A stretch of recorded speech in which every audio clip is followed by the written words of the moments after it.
Jangankan tidur, waktu terjaga saja tidak bisa jawab, apalagi orang mati. Iya, Allah. Orang yang sudah tidak merasakan apa-apa lagi, orang yang sudah tak bisa ngaku-ngakui lagi, ini hidupku. Orang yang tak bisa ngaku-ngakui lagi, ini badanku. Orang yang sudah goib, tiada Adam, kembali ke surga kok ditanya. Maknanya ini semua untuk siapa? Untuk orang-orang yang antar jenazah itu loh, agar sadar. Iya. Agar sadar, marrobuka, ditanya. Siapa yang biasanya kan kita ngantarkan mayat di pemakaman sambil ketawa-tawa, sambil ngerokok, ya kan? Itu yang ditalkin. Hei fulan, semuanya yang antar jenazah ini marrobuka. Siapakah Tuhanmu? Tidak bisa jawab. Kenapa? Karena di sini tak akan menerima Tuhan yang selain diri kita sendiri, ya enggak?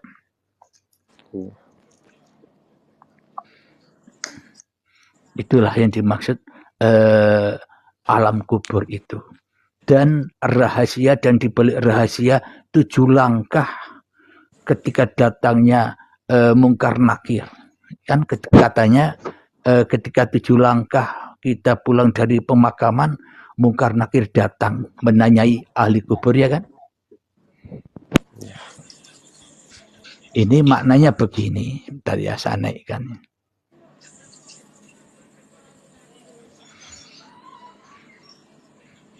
Jadi rahasia 7 langkah mungkar dan nakir ini begini.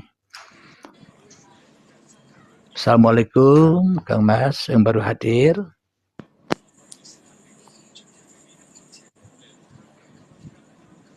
Siapa namanya? Ar-Rahman, ya? Menyimak, ya? Alhamdulillah. Saya lanjutkan. Waalaikumsalam warahmatullahi wabarakatuh. Rahasia, dibalik rahasianya 7 langkah misteri mungkar dan nakir sudah ada di YouTube saya, sudah ada itu 7 langkah misteri.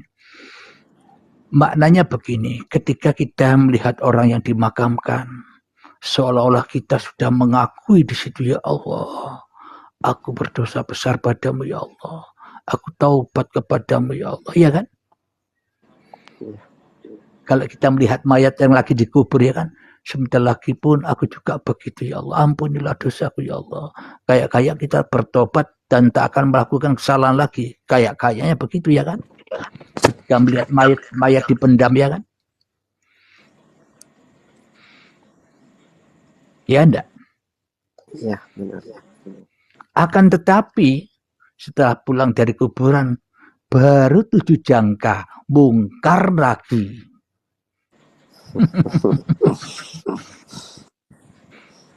Mananya bukannya di kuburan itu datangnya mungkar nakir, yang di sini mungkar lagi. Nggak ingat lagi tadi takutnya yang begitu dahsyatnya, sudah tidak ingat lagi, sudah lupa lagi, ingkar lagi hatinya, ya kan? Itu maknanya. Bisa dipahami kan, Mas? Bisa.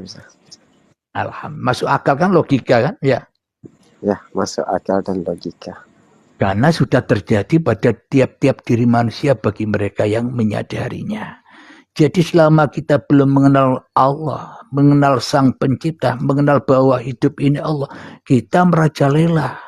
Maknanya kita tidak tahu Allah, bagaimana mungkin kita bisa menjawab Allahu Rabbi, sedangkan Allah yang di dalam sini masih setan. Pasti setan ini menyesatkan manusia dari jalan Tuhannya, ya kan? Iya. Ayo, apalagi yang ditanya, silakan. Sambil ngopi-ngopi, ya kan? Ya, teruskan. Itulah yang dinamakan setan nafsu diri. Iya.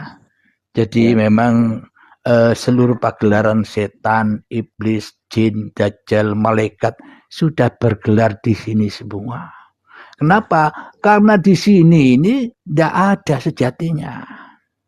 Ya. Yang ada di sini, adanya yang di sini karena ada yang ini. Tanpa yang ini, yang di sini tidak ada. Sungguh aneh lah kalau bila buat kesalahan disalahkan setan yang di sana. Di mana tak tahu di Iya. sana. Mm-mm. Sungguh tidak logik. Jadi apapun yang kelihatan nyata sekarang ini, seperti kita melihat apapun yang di hadapan kita nyata. Padahal itu sebenarnya tidak nyata. Coba Anda tidur, tidak nyata semua. Bohong. Ya kan? Kenapa? Adanya seluruh alam semesta ini berkiblat pada Anda. Tanpa Anda, ya tidak ada semua ini. Sebetulnya kita melihat gunung itu bukan gunung namanya. Anda. Aku. Tanpa aku, tidak ada semuanya aku ini. Iya. Ya enggak? Iya. Itulah yang dimaksud kemanapun kau hadapkan wajahmu. Ya itu aku. Mobil itu aku. Gunung itu aku. Langit itu aku. Mendung itu aku. Matahari itu aku. Kenapa? Kalau tidak ada aku.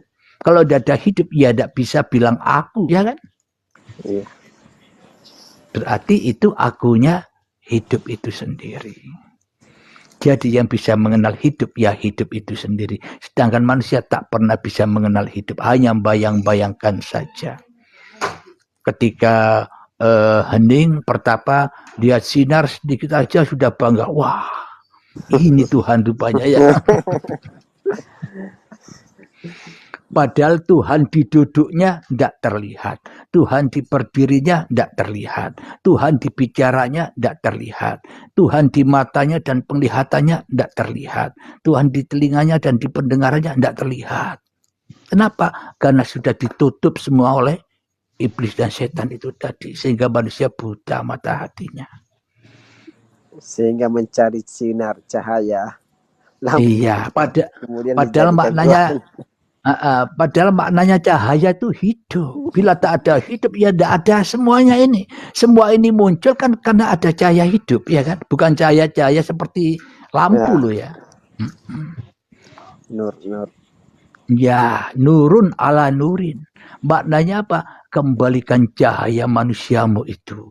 Padahal cahaya manusiamu itu bukan cahayamu sendiri. Itulah cahaya Tuhanmu. Itulah lillah billah. Ya kan Mas?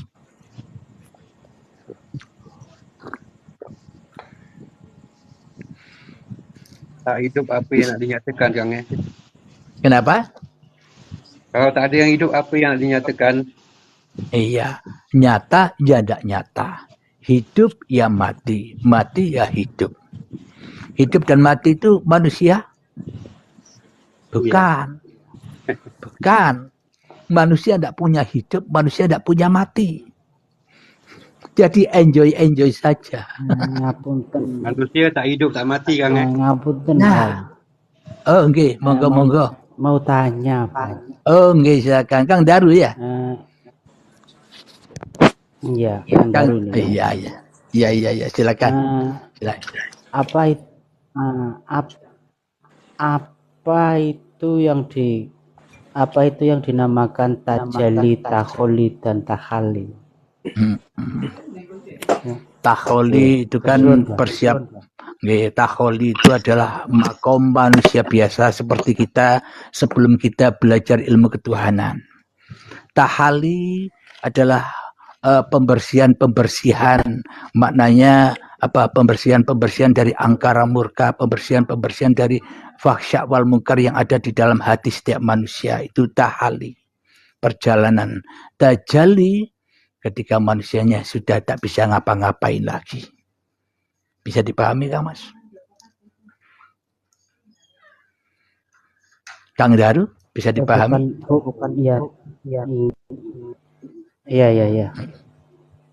Jadi itu berarti yang ada dalam diri ini adalah iya. Tajallinya Tuhan dan takhollinya Tuhan. Dan iya, semua itu kan cuma hukum-hukumnya manusia, cara untuk berjalan menuju Allah, ya kan? Masih ada manusia ya, Pak? Iya, kalau masih ada manusianya repot, serba bayang-bayang, serba halusinasi. Akhirnya manusia merasa paham sendiri. Aku lebih paham daripada itu, daripada ini. Aku lebih paham, ya kan? Merasa mengenal. Akhirnya merasa makrifat. Selagi manusianya merasa makrifat, ya tambah jauh dari Allah. Kalau orang merasa makrifat, bisa enjoy enggak, Kang Mas? Jadi hukum terus. Mau gini takut, mau gitu takut. Aku dilihat Tuhan, aku diintip Tuhan, ya kan? Aku diawasi Tuhan, ya enggak? Kang Daru, bisa dipahami? Ya. Itu kalau kajian dari bawah, kajian dari manusia ya serba sulit. Tapi kalau kita kaji dari atas, kalau kita sudah tahu yang berhak tajalli itu Anda apa Allah? Ya, Allah. Nah, maka pantaslah Allah bertajalli kepada Muhammad. Apa bedanya Allah bertajalli pada kita? Ya enggak? Muhammad itu imamnya seluruh manusia, apa beda?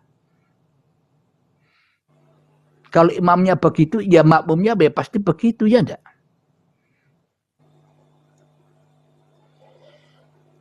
Ayo.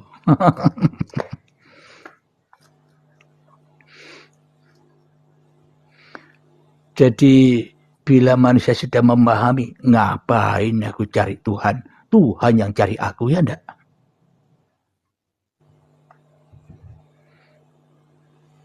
Bagaimana mungkin kita lepas dari Tuhan? Sementara hidup ini Allah.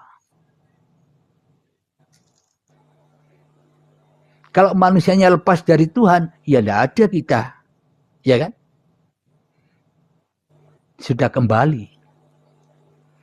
Maka manusianya tak pernah lepas dari Tuhannya. Maka manusia Tuhannya, pencipta ini selalu bertajalli kepada manusianya. Apa sih tajalli itu? Selalu menjaga, mengurusi, melayani, memelihara, mencukupi, itu maknanya tajalli. Ya kan? Paham? Kang Daru, saya simpelkan begini pemahamannya. Anda punya HP. Apakah mungkin HP ini bisa bertajalli kepada Anda? HP ini bisa mencintai Anda? HP ini bisa menjaga Anda? Mana mungkin? Mestinya Anda yang bertajalli kepada HP. Apa maknanya tajalli Anda kepada HP? Anda menjaganya, Anda mengurusi, Anda memeliharanya. Kalau pulsanya habis, Anda isi. Anda semua yang ngurusi, bukan HP-nya. Ya enggak? Karena Anda yang memiliki HP. Bukan HP yang memiliki Anda. Kan seolah-olah kan kita pahamnya selama ini, seolah-olah Allah milik kita. Maka dari itu seolah-olah Allah itu kita yang beribadah, kita yang nyembah, maka sulit sampai kepada kebenaran yang hakiki, sulit. Terombang-ambing manusia dengan halusinasinya. Iya enggak, Kang Daru?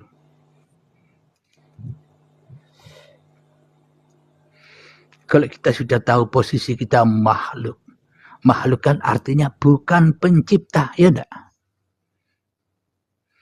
Dan kalau Anda bukan pencipta, ya terima yang pandung. Enjoy saja kepada yang menciptakan. Wong aku tidak bisa apa-apa. Itulah yang dimaksud la haula wala quwata illa billah.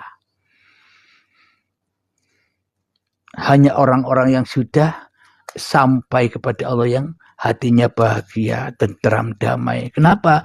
Innal awliya la khaufun alaihim wa lahum yahzanun. Para kekasih Allah itu tiada takut dan bersedih hatinya. Kenapa? Karena yang ada hanya Allah. Kalau yang ada hanya manusianya, ya takut. Kalau yang ada hanya manusianya, ya khawatir, sedih, gundah gulana, dan sebagainya. Ya kan?